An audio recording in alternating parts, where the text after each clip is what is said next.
Un privilegio poder compartir la palabra del Señor para esta conferencia por el año pasado. Fue una bendición, entré casi que por ni la ventana, por la cerradura de la puerta.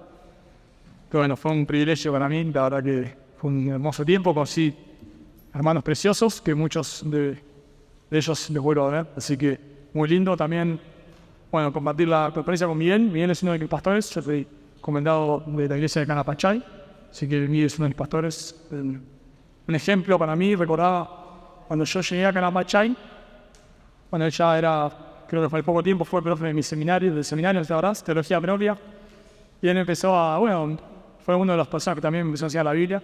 Y recuerdo estábamos sentados ahí en un Burger King a la vuelta de casa. Y él, bueno, tratando de enseñar, así me dice, Mati, ¿qué quieres estudiar? No, él me dijo, ¿te parece si estudiamos punto de la Biblia? Sí, me encantaría. ¿Qué te gustaría estudiar? Apocalipsis. Y me dijo, no, arrancamos para algo más fácil. Bueno, Hebreos. No, ¿te parece si empezamos por Juan? Me dijo, bueno, está bien, sí, por Juan. Así que bueno, eres una bendición, el Señor lo ha usado en mi vida, así que poder compartir junto con él también es un privilegio. Bueno, hermanos, les invito a ver su Biblia, por favor. Santiago capítulo 2. El cronómetro. Bueno, generalmente nos dejaron elegir pasaje, o sea, cada uno era libre de elegir su pasaje. Pero a mí me dieron el tema, la fe sin obra está muerta. Así que mucha elección no tenía, ¿no? Tenía que aplicarse el Apocalipsis. Así que Santiago, por favor. Santiago, capítulo 2.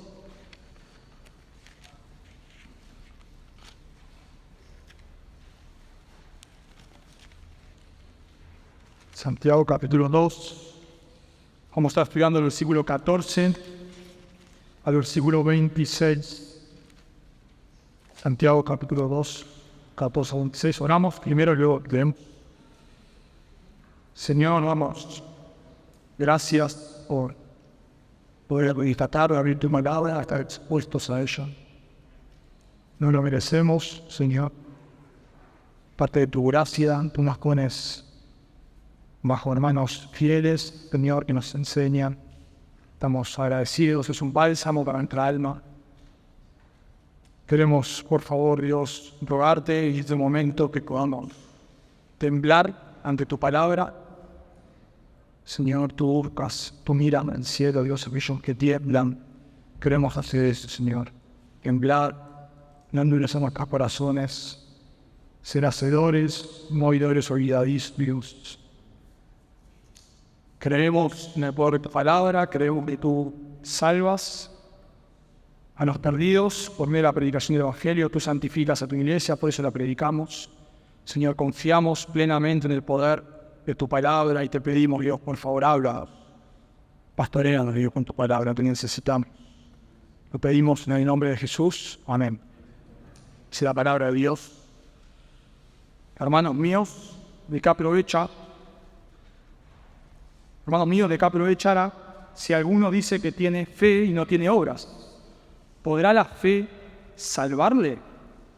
Y si un hermano o una hermana están desnudos y tienen necesidad del mantenimiento de cada día, y alguno de vosotros le dice, id en paz, calentados y saciados, pero no le dais las cosas que son necesarias para el cuerpo, ¿de qué aprovecho?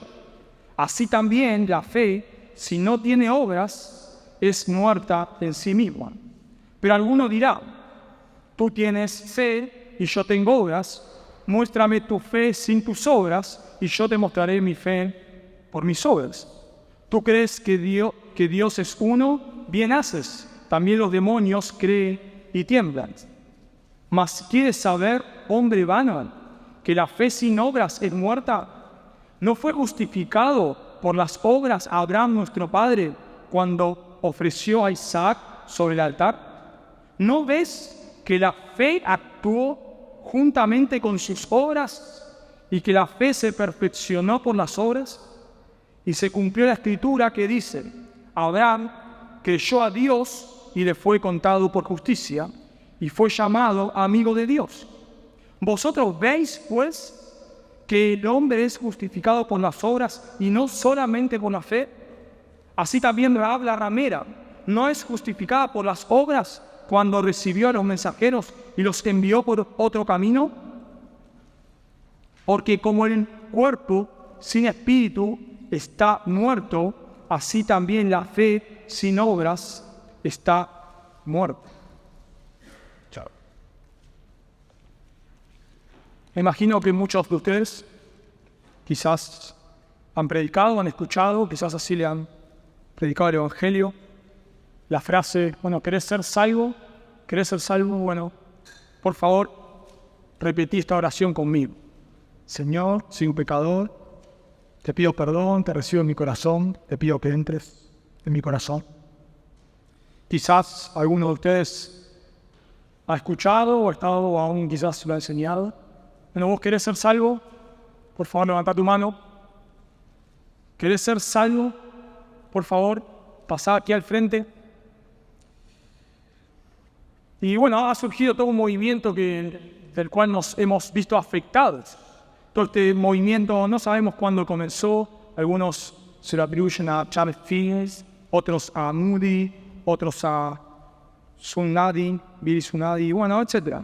Algunos quizás el que más ha explotado esto ha sido Billy Graham con sus campañas evangelísticas. Eso es lo que se ha predicado en muchas iglesias. Bueno, uno se pregunta, ¿qué tiene esto de malo? Nos preguntamos, ¿no? ¿Qué tiene esto de malo? Si esa persona, bueno, Señor, te acepto como mi Salvador, entra en mi corazón. ¿Qué tiene de malo? Bueno, en un sentido, la oración no tiene nada de malo, no hay ningún problema. El problema está cuando nosotros hacemos que una persona ponga su fe en una oración. O sea, el problema es que cuando nosotros le decimos a esa persona, repetí esta oración conmigo, y quizás el Señor la salvó en ese momento, no hay ningún problema. Pero el problema es que está cuando nosotros decimos, bueno, vos hiciste esta oración, ya está. Ya va hacia el cielo, la salvación no se puede perder. Vos anotá la fecha en la cual hiciste la oración en tu Biblia, y recordá cada vez que dudas de salvación, mirá tu Biblia y recordá la fecha. Bueno, claro, la salvación no se puede perder, eso es verdad. Es verdad que si el Señor me salvó en ese momento fue salvo. El problema, hermanos, el problema está cuando nosotros de vuelta le hacemos poner la confianza a la persona en una oración y no en una persona. El problema está cuando nosotros entendemos que creer es algo de un momento y punto, y nos olvidamos que en la Biblia creer es algo continuo. ¿Se dan cuenta? El que cree en el Señor Jesucristo, continuamente, esa es la idea del verbo. Así que muchas personas, hermanos, creo que muchas personas van a estar delante del Señor pensando que entrarán en el cielo y no entrarán. No entrarán porque nunca han creído en el Señor, han creído en una oración. Toda su fe, toda su confianza está en una oración. Dice el pastor Sproul, en el denominado mundo evangélico tenemos algunas otras fuentes falsas de seguridad. Y él dice, hacer la oración del pecador, levantar la mano en un evento evangelístico, pasar adelante en un llamado al altar, tomar una decisión por Jesús. Todas estas son técnicas o métodos que se usan para llamar a las personas al arrepentimiento y a la fe. El peligro, dice Sproul, el peligro está en que las personas que dicen la oración, levantan la mano, pasan al altar o toman una decisión, a veces terminan confiando en ese acto en particular. Una profesión exterior puede ser engañosa. Uno puede realizar los movimientos externos de una profesión, pero no estar verdaderamente en posesión de la realidad interna de la salvación. Así que me gustaría que esta tarde, voy a decir mañana en algún momento, porque nuestros cultos son a la mañana, pero esta tarde, lo que me gustaría que podamos ver en este texto es que si tu fe no produce buenas obras, no es fe salvadora. Repito, si tu fe no produce buenas obras, no es fe salvadora. Y vamos a ver tres argumentos con los cuales, si tu fe no produce buenas obras, no es verdadera fe salvadora. Y el primer argumento es porque si decís tener fe y no tenés obras, esa fe no puede salvarte. Repito, si decís tener fe, el primer argumento es que si decís tener fe y no tenés obras, esa fe no puede salvarte. Versículos 14 al 17. Y nos encontramos en este momento, en este pasaje, en la parte central de la epístola de Santiago. Muchos le han llamado, o muchos no sé, pero por lo menos el doctor Carballosa, en su comentario a Santiago, le llama una fe en acción. Así le llama su comentario. Una fe en acción. Porque casi toda la epístola se trata de eso. De que una fe la verdadera fe produce buenas obras. La verdadera fe, por ejemplo, conduce a la sabiduría en medio de las pruebas. Eso dice capítulo 1, versículos 2 al 18. La verdadera fe se manifiesta en obras de amor y no solamente en acumulación académica de información. Capítulo 1, versículos 19 al 27. La verdadera fe rechaza toda clase de discernimiento en las relaciones fraternales. Capítulo 2, versículos 1 al 13. Y este es el texto central de la epístola. La verdadera fe produce como resultado buenas obras. Y nos damos cuenta, hermanos, que Santiago está conectando el versículo 14, generalmente lo tomamos como algo desconectado, pero está conectando con lo que venía desarrollando. Si notan conmigo ahí en versículo 13, dice, porque juicio sin misericordia se hará con aquel que no hiciere misericordia, y la misericordia triunfa sobre el juicio. ¿Por qué dice esto Santiago? Bueno, justamente porque si vos no mostrás misericordia, es que nunca la has recibido. Y ahora Santiago va a desarrollar esto en nuestros versículos y va a usar lo que se llama una diatriba, que es como una conversación con un supuesto contrincante. Así que va a usar a este supuesto oponente imaginario para demostrar que la fe que no produce buenas obras no es fe salvadora.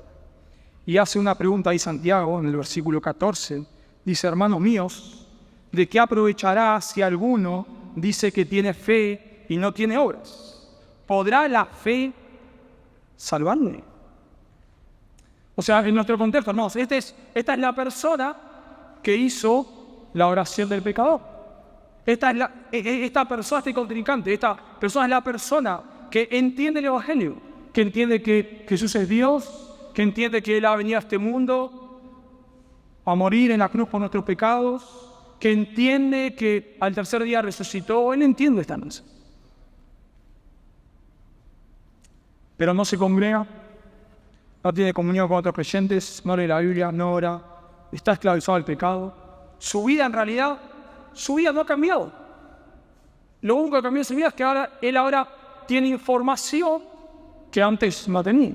Pero no más que eso. Si vos comparás a esta persona, a este supuesto contrincante, con tu compañero de trabajo que es moral, la única diferencia es que esta persona entiende el Evangelio y tu compañero moral del trabajo no lo entiende. Así que Santiago hace una pregunta. ¿De qué aprovechará si alguno dice que tiene fe y no tiene obras? ¿Podrá la fe salvarle? Ahora nosotros tenemos quizás un problema, no espero ese problema, que claro, cuando nosotros leemos ahí la fe, pensamos en la fe salvadora, o sea, porque acá como está traducido, la fe tiene un artículo, es un artículo determinado, o sea, te identifica algo. Si yo, por ejemplo, te digo, tráeme un destornillador, ¿qué te quiero decir? Cualquier destornillador, está bien, cualquier fe. Si yo te digo, tráeme el artículo determinado, destornillador, ¿qué vas a pensar vos? En un destornillador puntual. Bueno, acá Santiago dice, o no Santiago, la traducción dice, ¿podrá la fe salvarle? ¿Y qué pensamos con el artículo la? La fe salvadora. Entonces pensamos, ¿podrá la fe salvadora salvarle? ¿Y qué decimos? Sí, claro. Si la fe salvadora puede salvar a toda aquel que cree en Jesús. Claro, pero el problema es que en realidad ese artículo la podría traducirse como, y lo hace la Biblia de las Américas, las traducciones, como esa fe. O sea, Santiago introduce, noten ahí en el versículo 14, la palabra sustantivo fe sin artículo. ¿De qué aprovecha si alguno dice que tiene fe sin artículo? Fe, y no tiene obras. Y ahora introduce el artículo, que se llama un artículo, bueno, no importa el nombre, anafórico, pero ahora se dice, ¿podrá esa fe, esa clase de fe salvarle? No, no puede. No puede. Ese es el punto, porque, y ahí sí la pregunta admite un no como respuesta. ¿Podrá esa clase de fe salvarle? No, esa clase de fe no puede salvarle. ¿Por qué? Porque no es la fe salvadora. Y ahora Santiago, para demostrar esto, da una declaración o hace una pregunta. Y ahora va a dar un ejemplo. Es una pregunta retórica. Esa fe no puede salvarle. Y ahora lo va a demostrar por medio de un ejemplo. Versículo 15. Y si un hermano o una hermana están desnudos y tienen necesidad del mantenimiento de cada día, y alguno de vosotros le dice, id en paz, calentados y saciados, pero no le dais las cosas que son necesarias para el cuerpo. Noten, cierra con la misma pregunta que dijo antes. ¿De qué aprovecha? Así empezó. Y así concluye el ejemplo. ¿De qué aprovecha? Acá hay un caso hipotético. Lo introduce acá con una palabra que da la idea de que esto es una posibilidad. ¿Sabes? Que es un ejemplo. Quizás como algo para que las personas bajen las guardias. Esto es un ejemplo. Este es un caso hipotético. Acá hay un hermano o una hermana. No es que Santiago está en todo este movimiento igualitario, sino que introduce hermana porque las mujeres eran las que siempre se veían más desprotegidas en la sociedad. Así que Santiago plantea el ejemplo de una persona que es un miembro de la congregación. No es el que te pide el semáforo, no es el que te toca el timbre y te dice si tienes ropa para darle. No es esa persona. No es el que está vendiendo ahí en la calle, no es esa persona. Este es un hermano, un miembro de la congregación que no tiene lo necesario para vivir. Dice, están desnudos y tienen necesidad del mantenimiento de cada día. Están desnudos, no es que están literalmente desnudos, es una referencia a que no tiene lo necesario para abrigarse. Esta persona está pasando frío. Si se enferma esta persona, quizás en una cultura con su momento, quizás muera. Esta persona no tiene ni siquiera lo necesario, no tiene alimentos. Esa se refiere con necesidad del mantenimiento de cada día. Esta persona está en necesidad extrema. Te toca el timbre a un miembro de tu iglesia. Te dice, hermano, hace 2 días no duermo.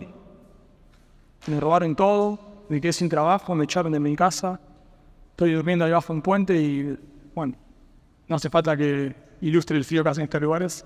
Y no puedo dormir, ya sé que no tenés una campera para prestarme, porque sea una campera. No tengo comida, no tenés un paquete de galletitas ahí en tu alacena, algo, no sé, aunque sea un pan duro que te haya sobrado, lo que sea, no, ya hace 3 días no como, no aguanto más. ¿No podrías, por favor, ayudarme? Ese es el caso. No estamos hablando acá de alguien que te pide plata para irse de vacaciones, o para festejar el cumpleaños de su hija, o para cambiar las zapatillas. No. Este es un caso extremo, extrema necesidad, extrema pobreza. No tiene nada de nada. Y notemos la respuesta. Notemos 3 imperativos. Id en paz. Id, primer imperativo. Calentados, segundo imperativo. Y saciados. Pero no le dais las cosas que son necesarias para el cuerpo. Claro, esto nosotros lo leemos en otro contexto y pensamos en el que te pide el semáforo y decimos, bueno, si alguna vez no le dijo el semáforo, disculpame, no tengo nada. No me compras acá este par de medias. No, disculpame. Claro, entonces lo trasladamos este ejemplo a esa situación, decimos, bueno, no es para tanto eso tampoco. Pero no, esto es una burla, hermanos. Así que Santiago, o sea, el que está escuchando todo, está dando muestra, esto es una burla. Esto es un insulto. Porque noten que parecería un deseo genuino. Parecería esta persona como que le desea el bien. Hermano, voy a orar por vos. Que Dios te bendiga. Pero no hace nada. No hace nada esta persona. Noten los imperativos ahí. Calentados, saciados. Nosotros sabemos, pueden ser que estemos pasivos a voz media. Lo cual sería una idea, en voz pasiva, una idea de que Dios te caliente. En voz pasiva, en voz media sería como, bueno, calentate vos mismo. Dale, que te vaya bien, voy a orar por vos. ¿Te imaginas? Imagínate la situación. El hermano te toca el timbre, ahí te dice que hace 2 días que no duerme, que no tiene, si tienes una campira para prestarme, y vos le decís, voy a orar por vos. Es un miembro de tu iglesia que se sienta ahí y alaba con vos el domingo. Esto es una burla. O sea, lo que sería un buen deseo, si vos no tendrías para ayudarme, sería un buen deseo. Si una persona te dice, por ejemplo, estoy sin trabajo, o vos no tenés una empresa, nada, vos le decís, bueno, hermano, voy a orar por vos, que el Señor te conceda un trabajo. Bueno, eso sería un deseo genuino. Está bien, no podés darme trabajo, está bien. Pero esto es una burla. Esta persona, y ese es el punto, solo dice lo correcto y nada más. Y si, hermanos, nosotros nos damos cuenta que Santiago le está escribiendo a una audiencia judía, quizás es la primera epístola del Nuevo Testamento, la burla es peor todavía. La burla es peor. Porque dice Isaías 58:7, resume lo que le agrada a Dios, hermanos, de la siguiente manera, Isaías 58:7.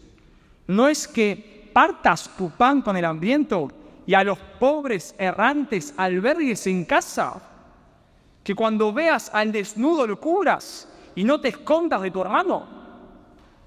¿No es eso lo que agrada a Dios? Isaías.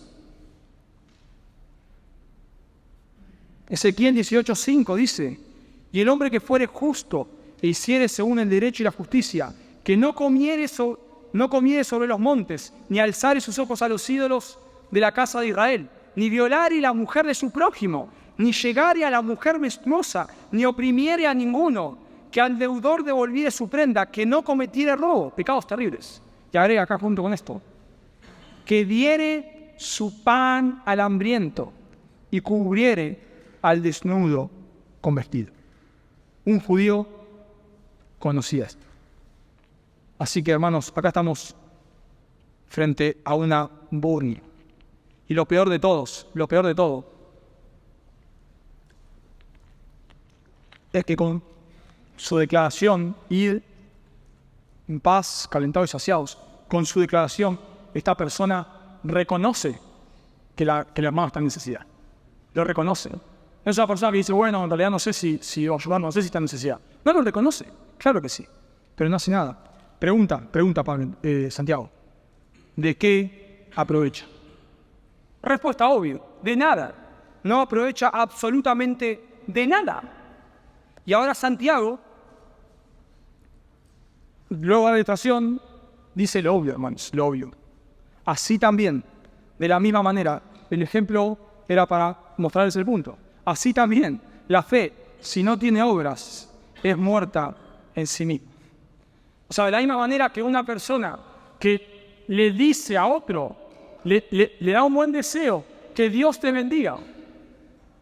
De la misma manera que ese deseo no sirve para nada, de la misma manera, exactamente de la misma manera, una persona que confiesa algo con sus labios, pero eso que confiesa no ha transformado su vida, no sirve de nada. No es un creyente.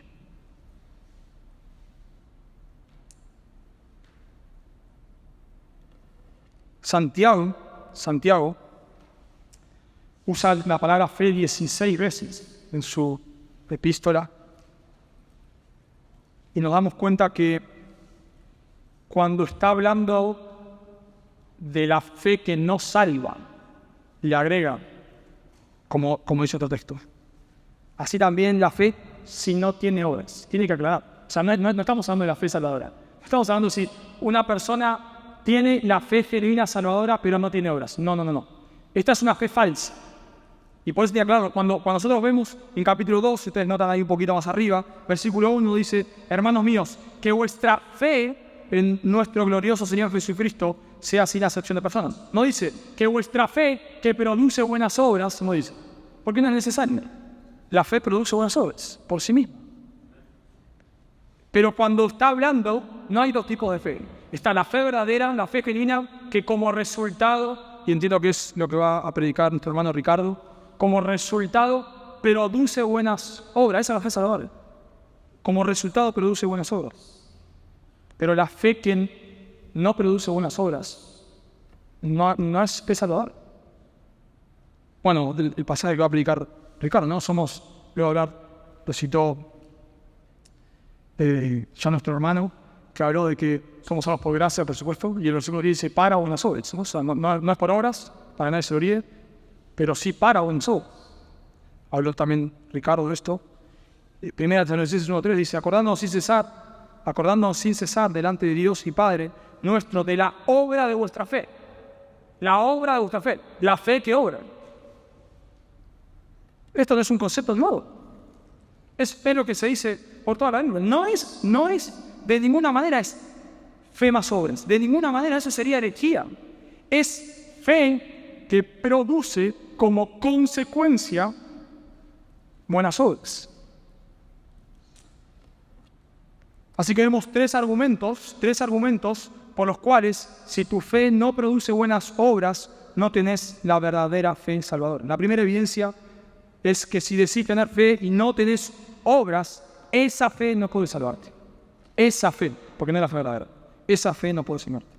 El segundo argumento es que si decís tener fe y no tenés obras, tu fe no es mejor que la de los demonios. Si decís tener fe y no tenés obras, tu fe no es mejor que la de los demonios. Noten versículo 18. Pero alguno dirá: tú tienes fe y yo tengo obras. Muéstrame tu fe sin tus obras y yo te mostraré mi fe por mis obras. Bueno, hay mucha discusión en este texto, porque claro, nosotros leemos así y es raro, porque el texto dice: alguno dirá, tú tienes fe, o sea, Santiago, tú tienes fe y yo tengo obras. Bueno, pero sería al revés en realidad el argumento, ¿no? Porque en realidad que tendría obras debería ser Santiago y que tendría fe debería ser el oponente. Bueno, hay dos soluciones posibles. Una es que sea un discurso indirecto. ¿Qué quiere decir esto? Que en realidad el texto está diciendo: alguno dirá, un externo, alguno dirá, tú, oponente, tienes fe. Y yo, Santiago, tengo obras. Y ahí Santiago retoma el discurso, corta el discurso indirecto y retoma el discurso. Bueno, mostrame tu fe. Sin tus obras yo te mostraré mi fe por mis obras. La otra opción es que se tomen los pronombres tú y yo como pronombres indefinidos, como alguien, algunos. Podría traducir de esta manera. Alguno dirá, unos tienen fe y otros tienen obras. Bueno, sea cual sea el punto, son dos opciones posibles, las dos tienen su crítica, pero la cuestión sí clara, muy clara en el texto, es que acá hay alguien que está tratando de separar. ¿Se dan cuenta? Acá hay alguien que está tratando de separar. Una cosa es creer, otra cosa es que tu vida sea transformada. Eso es lo que está diciendo la persona. La fe y las obras son dos cosas completamente distintas. Yo voy a ir al cielo porque hice la salvación del pecador, pero no hay evidencia en tu vida. Eso es otro tema. Estamos hablando de otra cosa. Yo ya hice la salvación del pecador. Yo ya le pedí a Jesús que entre en mi corazón. Ahora que mi vida siga igual, esa es otra charla, otra conversación. Una vez escuché una ilustración que en el momento la sentí diciendo: wow, mira qué ejemplo. Bueno, luego dije: qué aberrante esto, qué aberrante. Una persona da un ejemplo justamente tratando de hacer lo que Santiago dice que no hagan, separar la fe y las obras. Una persona estaba hablando con una persona de su iglesia que había esta persona había hecho la oración del pecador en algún momento de su vida, luego la persona se fue al mundo, vivió en drogas, cualquier cosa, estaba muriendo, creo que decía, me parece, o algo así. Y esta persona le decía a este pastor, creo que un pastor, yo quiero ir al infierno, le decía. Este pastor le decía, no, vos ya no podés ir al infierno, porque claro, hiciste la oración del pecador. Y el hombre le insultaba. Decía, no, yo quiero al infierno, porque claro, él quería al infierno porque la pareja con la que él estaba, él le había contagiado SIDA y la mujer estaba en el infierno, no había creído. Entonces, esta persona le decía, yo también me quiero al infierno, y le insultaba. Y este pastor, muy triste, hermanos, le decía, no podés ir al infierno. No, ya está. Ya una vez sacaste el ticket al cielo. Ya una vez hiciste la oración del pecador. Después, ahora, como vos viviste, bueno, es otra cosa. Eso es otra cosa. No, hermanos. No es otra cosa. De ninguna manera. No. Una persona que realmente ha creído en el Señor, realmente, como consecuencia, produce buenas obras. Me gusta dar quizás esta ilustración. Imagínate que yo te digo, hermano, yo soy un fanático de River. Fanático. Para mí River es lo máximo de lo máximo, lo mejor. Cada Fernando me dice que no. Soy fanático. River, lo más grande que hay. Amén. Amén. Hay un creyente error. Ahora, y vos me preguntás, mira, ¿y cuándo jugó River? Antes de River. ¿Y quién es el técnico de River? No sé. ¿Y cómo forma River? ¿Y te era la River? ¿Me vas a creer? No. Ahora, no es que porque yo me pongo la remera de River, soy de River. No, yo pongo la remera de River y no soy de River. El punto es que si realmente soy un fanático de River, como consecuencia voy a ver sus partidos. Ese es el punto de Santiago. No es que yo tengo que creer y hacer obras para hacer algo. No. El punto es que una persona que realmente creyó como consecuencia lógica, obvia, evidente. Excelente el mensaje de Ricardo. Lo digo por toda la Biblia. Evidente es que produce buenas obras. Y no tener, hermanos, acá está el otro imperativo que nos demuestra esto. Noten conmigo ahí. Versículo 18. Tú tienes fe y yo tengo obras. Y ahora viene el imperativo, viene el desafío de Santiago. Muéstrame tu fe sin tus obras y yo te mostraré mi fe por mis obras. Esto es clave, hermanos. Muéstrame. Acá hay un desafío de evidencias. Vos me decís que sos hincha de River, ¿cómo lo vas a demostrar? Vos me decís que sos un creyente, ¿cómo lo vas a demostrar? A ver, ¿cómo vas a demostrar que sos un creyente? No estaba preguntando qué vas a hacer para ser salvo. ¿Se dan cuenta? No estamos hablando de eso. No estamos hablando de cómo la persona llega a ser salvo, creyendo en Cristo como su único y suficiente Salvador, arrepintiéndose de sus pecados. No, ese no es el punto. El punto acá es la evidencia. ¿Cómo me vas a demostrar? ¿Cómo lo vas a demostrar? ¿Cómo vas a hacer? Bueno, respondería Besani. Porque hice la oración del pecado. Podríamos decirlo de esta manera, hermanos. ¿Cómo lo vas a demostrar? Bueno, yo te lo voy a demostrar con una definición teológica precisa. No tenés texto, versículo 19. ¿Tú crees que Dios es uno? ¿Se dan cuenta? Esa es la Shema. Esta es una declaración teológica correcta y precisa. Lo citó nuestro hermano Franco en el mensaje anterior. Deuteronomio 6:4. Oye Israel, Jehová nuestro Dios, Jehová uno es. Definición teológicamente correcta. Cuando le preguntan a Jesús cuál es el primer mandamiento, en Marcos 12:28, él responde, el primer mandamiento de todos es este.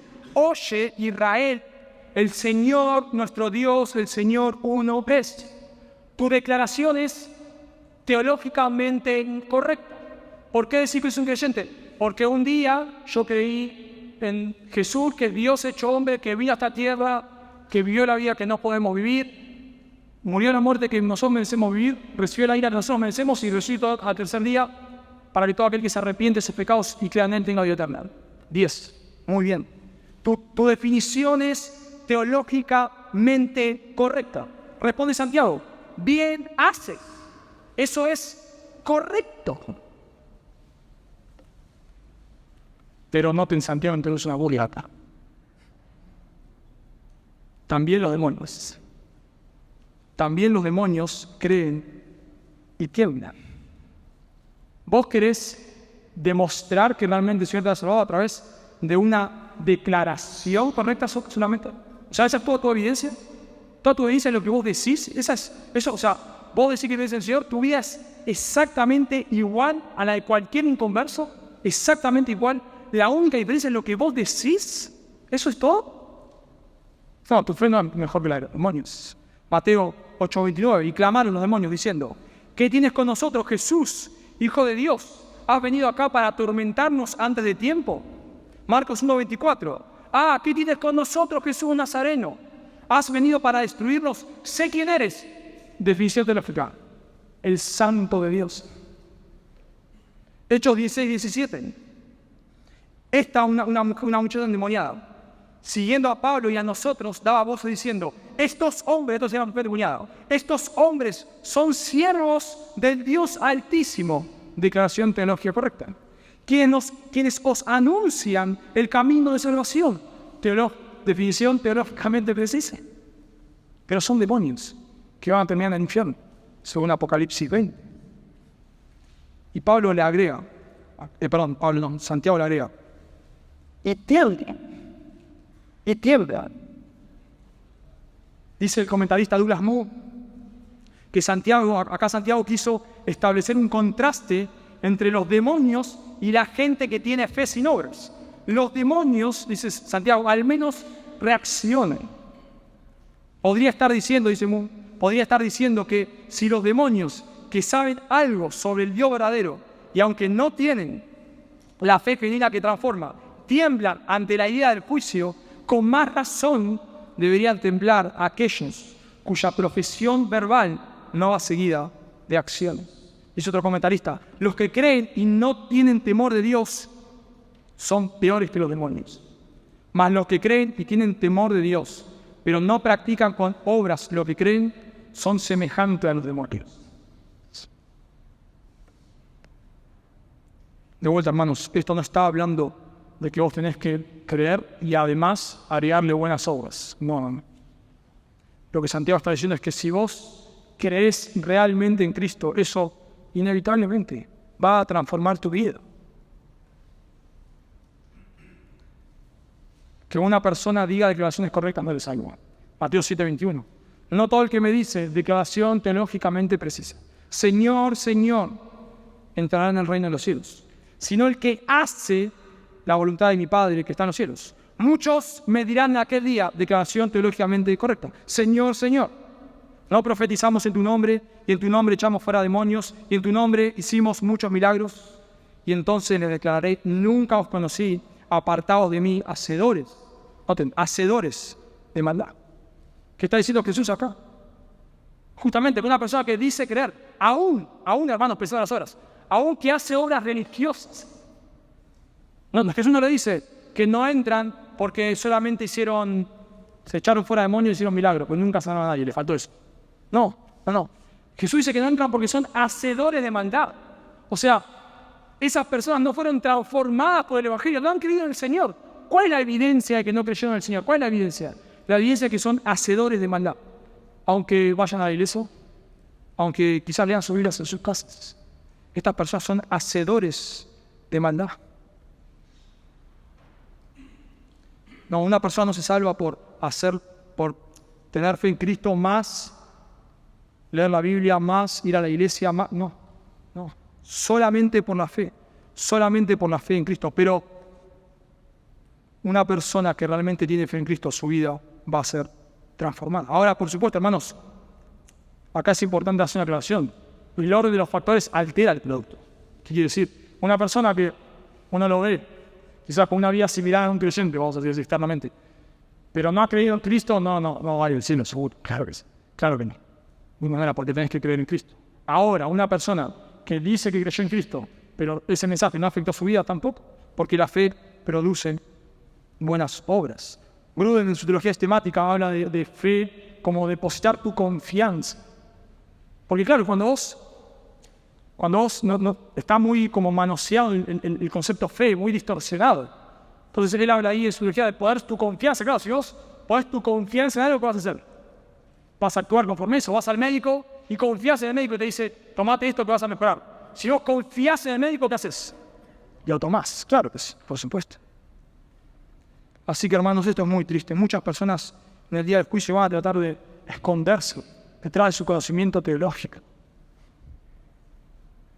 detrás de declaraciones precisas, pero realmente no han sido nunca salvos, no han creído en el Señor. Y pienso, hermanos, aún nosotros los creyentes, pues Santiago habla de algo similar, capítulo 1, cuando dice ser hacedores, no solamente oidores olvidados. Todos nosotros en un punto nos escondemos detrás de conocimiento teológico, escondemos nuestra falta, ¿no? Una persona está ahí esclavizada en la pornografía, pero mira 5 predicaciones por día, como para tratar de... ha pasado muchas veces, me imagino, muchas veces ha pasado, hablas con personas que en sus declaraciones son impresionantes lo que saben, pero están atadas al pecado, esclavizadas completamente. Tratamos de escondernos, ¿no? De esconder a veces nuestras vidas desastrosas detrás de cierto conocimiento de las Escrituras. Y escuchamos, aprendemos, de esto hablaba Miguel. Aprendemos un montón, sabemos un montón, y pensamos que por el simple hecho de saber, ya está, yo soy un hombre piadoso porque sé mucho.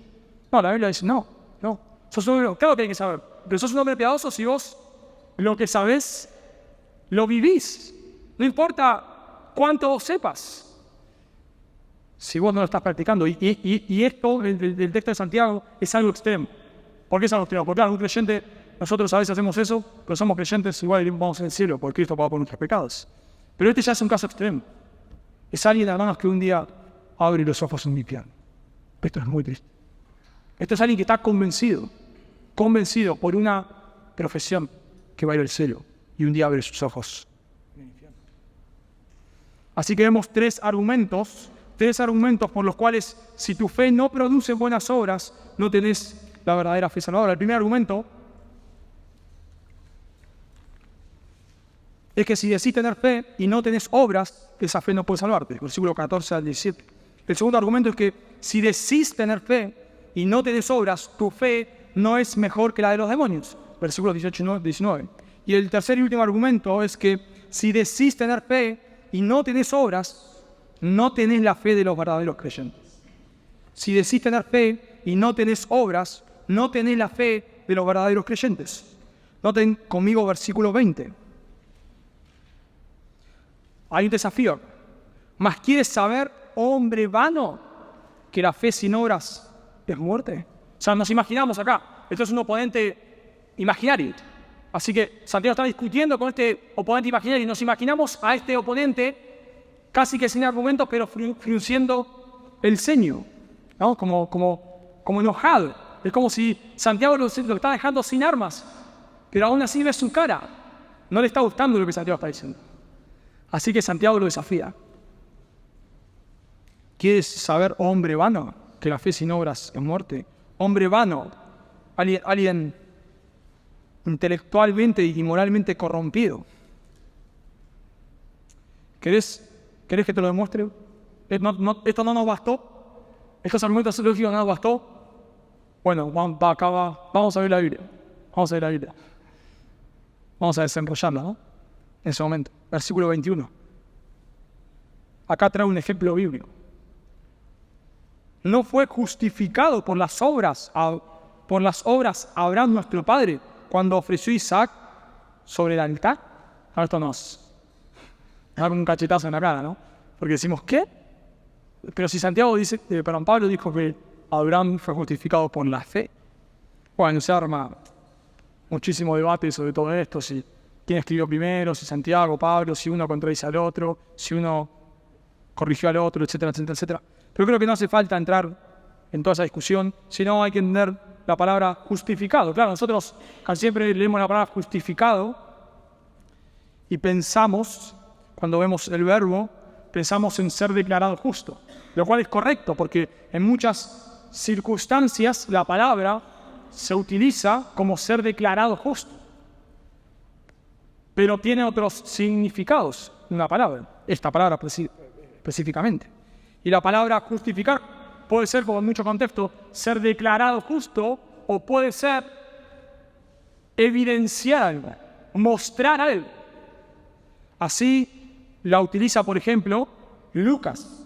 Lucas 7:35 dice, más la sabiduría es justificada por todos sus hijos. No es que la sabiduría es declarada justo por sus hijos, sino que la sabiduría es evidenciada por todos sus hijos. La NBI lo traduce, pero la sabiduría queda demostrada por los que la siguen. Así que cuando acá Santiago dice que Abraham fue justificado, quiere decir vindicado, evidenciado. ¿Cómo lo sabemos? Por el contexto. Porque él dijo de un imperativo, muéstrame. Ahí está el punto. Muéstrame tu fe sin tus obras y yo te mostraré mi fe por mis obras. Hay un punto de evidencia acá. Segundo, nos damos cuenta que la palabra no está hablando de ser declarado justo, sino de demostrar algo, porque Santiago está citando Génesis 22. Cuando Dios le pidió que sacrifique a Isaac. Pero mi pregunta es, ¿cuándo dice la Biblia que creyó Abraham a Dios y le fue contado por justicia? En Génesis 15. Te lo que va a citar él ahora y cita Pablo. Pero Santiago cita acá Génesis 22, porque está hablando de evidencia. Cuando Abraham le creyó a Dios y le fue contado por justicia en Génesis 15, muchos años antes. ¿Y qué le prometió Dios? Que de él iba a venir un descendiente. Pero ahora, si Abraham mata a su hijo, ¿qué descendiente va a venir? ¿Qué descendiente va a venir? Pero cuando Abraham va a sacrificar a Isaac, él demuestra que realmente le había creído a Dios. ¿Se dan cuenta? Él muestra que le creyó a Dios. Y entonces nos damos cuenta, porque noten que nuestro texto dice, versículo 23, y se cumplió la escritura. O sea, cuando Abraham iba a hacer eso, se cumplió la escritura que dice, Abraham creyó a Dios, Génesis 15, y le fue contado por justicia. O sea que cuando Abraham iba a sacrificar a su hijo, él demostró que le creyó a Dios. Le creyó a Dios que le iba a dar una descendencia. Y él le creía tanto a Dios, luego nos dice Hebreos, que estaba dispuesto a sacrificar a su hijo porque él sabía que Dios aún lo levantaría de los muertos si necesario. Él realmente, hermano, le creyó a Dios. Le creyó que Dios le iba a dar una descendencia. Al punto de que está dispuesto a sacrificar a su hijo. Porque él sabe que igual Dios le va a cumplir su promesa. Le creyó a Dios. Y en Génesis 22, él no fue declarado justo. Él evidenció. Y noten, hermanos, Santiago es exegéticamente preciso. Porque noten lo que dice el texto que está citando Santiago, Génesis 22, 12. Y dijo, Dios le dice a Abraham, no extiendas tu mano sobre el muchacho, ni le hagas nada, porque ya conozco, noten lo que le dice Dios a Abraham, ya conozco que temes a Dios. ¿Cómo lo conoce Dios? Por cuanto no me rehusaste a tu hijo. ¿Cómo conoce Dios? Bueno, él conoce todo, pero en un sentido, como diciendo, ¿cómo fue evidenciado que Abraham conocía a Dios? ¿Cómo? Cuando iba a sacrificar a su hijo. Y noten que esto encaja con el contexto también por el versículo 22. ¿No ves? Evidencia, hermano, evidencia, de esto se trata. ¿No ves que la fe actuó juntamente con sus obras y que la fe se perfeccionó por las obras? La palabra perfeccionar quiere decir fue llevada a la madurez. Esta palabra se usa en 1:4, cuando dice que debemos tener paciencia en las pruebas para que seáis perfectos. La misma palabra. ¿Se dan cuenta? Entonces, ¿qué está diciendo Santiago? Bueno, hermanos, traigamos a nuestro padre Abraham. Y esto Abraham evidenció por sus obras que era un verdadero creyente. Y concluyo, vosotros veis pues que el hombre es justificado por las obras y no solamente por la fe. ¿Se dan cuenta? ¿Por qué dice esto Santiago? ¿Está diciendo que la fe que la salvación es fe más obras? No. Noten que le agrega la palabra. Es justificado por las obras y no solamente por la fe. ¿Por qué dice esto? Por lo que venía diciendo. Porque una persona que solamente dice ser creyente, pero eso no se evidencia de una vida transformada, no es un creyente. Bueno, dirá alguien. Bueno, pero él sabrá. ¿No? Hablas con alguien y le decís, hermano, Pablo que yo le enseñé, o hermano fulano, ¿no? Quizás pensás que no es un creyente. Fulano, Pablo que yo le enseñé y su vida fue transformada. ¿Y qué te dice? Bueno, es Pablo. Claro, ¿no? Como que le ponen la vara allá arriba. Bueno, pero es el padre de la fe. Estamos hablando del padre de la fe. Obviamente que si es algo bueno, no me pongan la vara tan alta.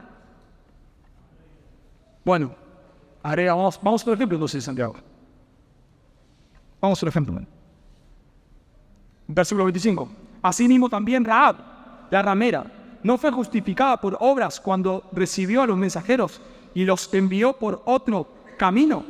Acá hace un merismo. O sea, el padre de la fe, Abraham, y una cananea que debería haber muerto, y una prostituta. O sea, eso es un merismo. Tomás las dos puntas y todo lo que está en medio entra ahí. O sea, el padre de la fe y el peor de los pecadores, podríamos decir. Bueno, todo lo que está en medio entra ahí. O sea, no solamente Abraham, aún la mujer, Rahab, la prostituta. Ella, no lo vamos a dar por tiempo, pero lo pueden leer en Josué capítulo 2, versículos 11 y 12, ella reconoce que creyó a Dios. Pero ¿cómo sabemos que ella realmente creyó? ¿Cómo lo evidenció? Porque cuando vinieron los mensajeros, los mandó por otro lado. Porque colgó la cintita roja ahí, nadie cubre la cinta roja, ni nada que ver con eso. Pero ahí, o sea, evidenció. Claro, el punto es la evidencia. Abraham, el padre de la fe, la peor, o el peor de los pecadores. Lo mismo, hermanos. Vemos lo mismo. Y concluyen, Santiago, versículo 26. Porque como el cuerpo sin espíritu está muerto, así también la fe sin obras está muerta. ¿Se dan cuenta, hermanos? No importa de quién hablemos. No importa si es Pablo, si es Juan, si es Abraham, si es Rahab, si es el ladrón de la crisis. No importa. Toda persona que realmente ha creído en el Señor, su vida tiene que ser transformada.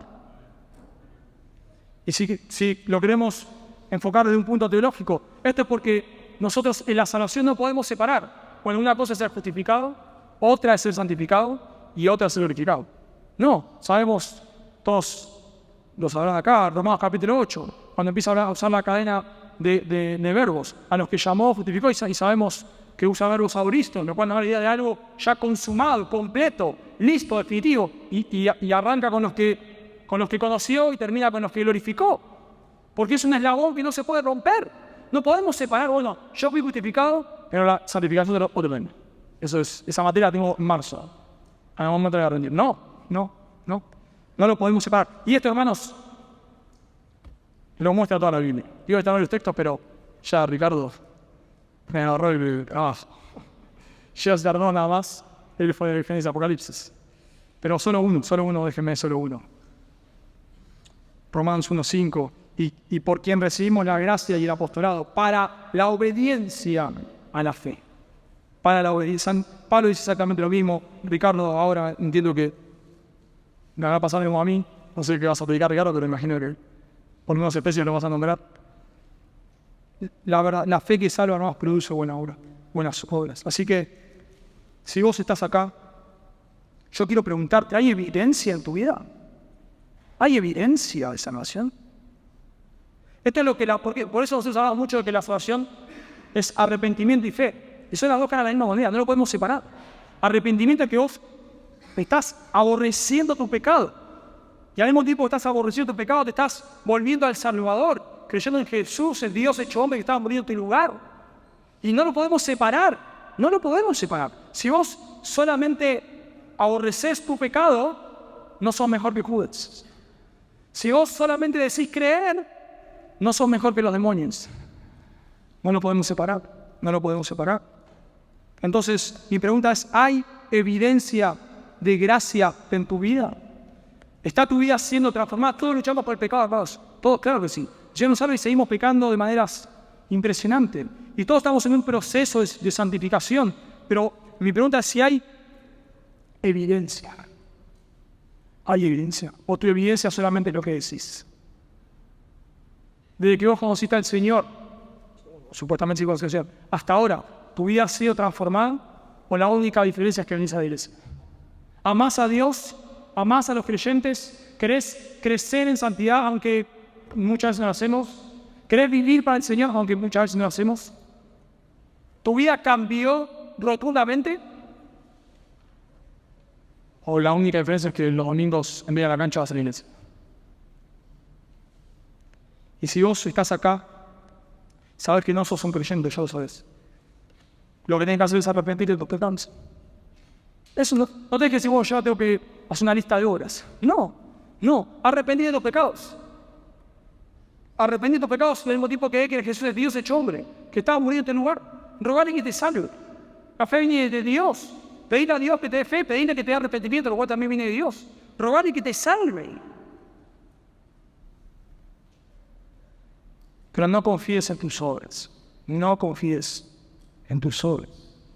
La salvación no es por obras, es por gracia mediante la fe, pero es para buenas obras. Termino con una cita del pastor MacArthur. Él pregunta, ¿usted le dice a alguien, como si estuviese hablando con alguien, ¿no? ¿Usted le dice a alguien que usted es cristiano? Sí, responde esta persona. ¿En qué se basa eso? Pregunta el pastor MacArthur. Bueno, hace tantos años atrás tomé una decisión, dice esta persona. Responde el pastor MacArthur. Eso no significa nada. La Biblia nunca verifica la salvación de alguien en base al pasado. Siempre es en base al presente.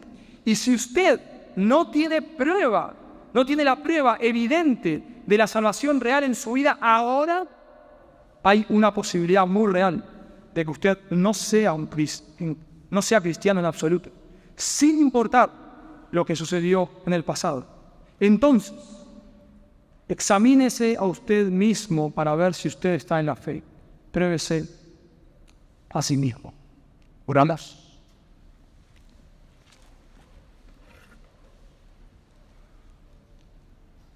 Señor, damos gracias por tu palabra, Dios.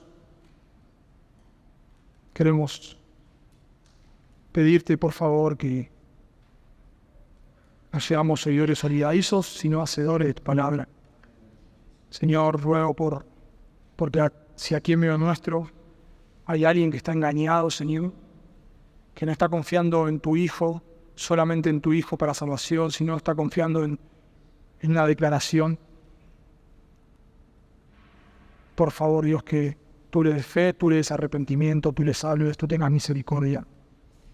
También te ruego, Señor, si alguien aquí confiando aún en sus obras, que tú le des fe, tú le des arrepentimiento. Por favor, Dios, que tú salves a aquellos que están en medio nuestro, que no te conocen. Tú también nos santifiques, Señor, por favor. Pedimos perdón, Dios, cuántas veces queremos justificar, Dios, aún nuestras vidas, que trae el conocimiento. Perdónanos y ayúdanos. Y lo pedimos en Cristo Jesús. Amén.